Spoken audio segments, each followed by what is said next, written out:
અરે ઓછું નાક પણ અસલી નાક. MDH કાશ્મીરી લાલ મરચાની પાવડર. સમાચાર ગાંધીનગરથી કે જ્યાં ટાઇફોઇડના કેસ મામલે તંત્ર હવે દોડતું થયું છે. TV9ના અહેવાલ બાદ સરકાર એક્શનમાં આવી છે. ડેપ્યુટી CM હર્ષ સંઘવીએ લીધી સિવિલ હોસ્પિટલની મુલાકાત. તો હોસ્પિટલની મુલાકાત લઈ પરિસ્થિતિનો તાગ મેળવ્યો હતો. કેન્દ્રીય ગૃહપ્રધાન અમિત શાહે પણ સ્થિતિની સમીક્ષા કરી હતી. તો 22 ડોક્ટર્સની ટીમ બનાવવામાં આવી છે. કુલ 104 દર્દીને ટાઇફોઇડની અસર થઈ છે. 42 દર્દીઓ સિવિલ હોસ્પિટલમાં સારવાર હેઠળ છે અને બાકીના અમુક દર્દી આરોગ્ય કેન્દ્રોમાં સારવાર હેઠળ છે. સચિવાલયમાં અધિકારીઓ સાથે પણ નાયબ મુખ્યપ્રધાને બેઠક યોજી. કલેક્ટર, મનપા કમિશનર, આરોગ્ય અધિકારી સાથે હર્ષ સંઘવીએ બેઠક કરી. અધિકારીઓ સાથે ચર્ચા કરી વધતા કેસ અંગે માહિતી મેળવી હતી. તો ઝડપથી કેસ ઓછા થાય તે દિશામાં કાર્ય કરવા માટે સૂચના પણ આપવામાં આવી. 22 ડોક્ટરોની ટીમ બનાવવામાં આવી છે. ડેપ્યુટી કલેક્ટરને બી અહીંયા જવાબદારીમાં રાખવામાં આવ્યા છે.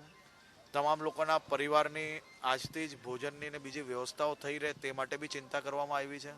આજે વહેલી સવારથી union home minister Shri Amitbhai Shah સાહેબે બી કમસે કમ 3-1 વાર આ આખી ટ્રીટમેન્ટ માટેની, એના પરિવારની ચિંતા માટેની અને પરિવારને અહીંયા ટ્રીટમેન્ટ દરમિયાન કોઈ બી પ્રકારની તકલીફ ના પડે તે માટેની વ્યવસ્થાઓ માટે બી એમને રિવ્યૂ લીધેલો હતો. આરોગ્ય વિભાગની 40 ટીમના 80થી વધારે કર્મચારી સર્વેમાં લાગ્યા છે. અત્યાર સુધીમાં બીજા 67 શંકાસ્પદ કેસ પણ મળી આવ્યા છે.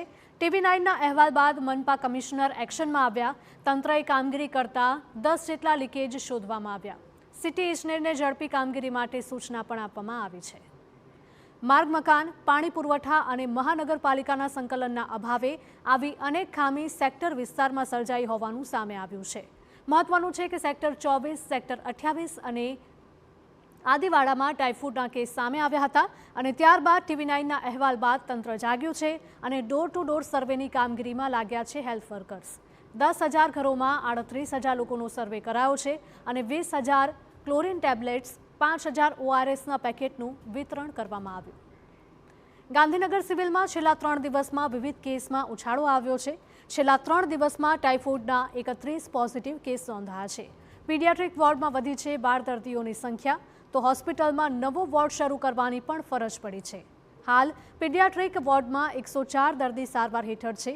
1 થી 16 વર્ષના બાળકોમાં દેખાઈ રહી છે વધારે અસર. બાળકોમાં તાવ, ઉલટી, ડાયરિયા, શરીર દુખાવાના લક્ષણો દેખાયા છે. બાળકોને ઉકાળેલું જ પાણી આપવા માટે ડોક્ટર્સે સલાહ આપી.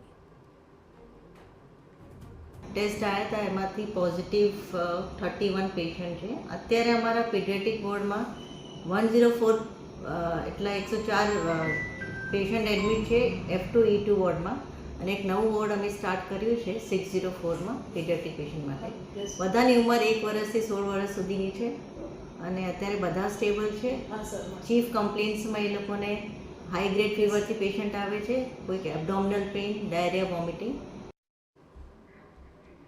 ઉલ્લેખનીય છે કે અગાઉ સેક્ટર 24, 27 અને આદિવાડિયામાં RRTની ટીમ દ્વારા તપાસ કરવામાં આવી હતી અને ત્યારે પાણી પીવાલાયક ન હોવાનો રિપોર્ટ પણ આવ્યો હતો. હાલ બાળકોને બહારનું ખાવાનું આપવા ટાળવાની અને ઉકાળેલું જ પાણી આપવાની ડોક્ટર્સે સલાહ આપી છે.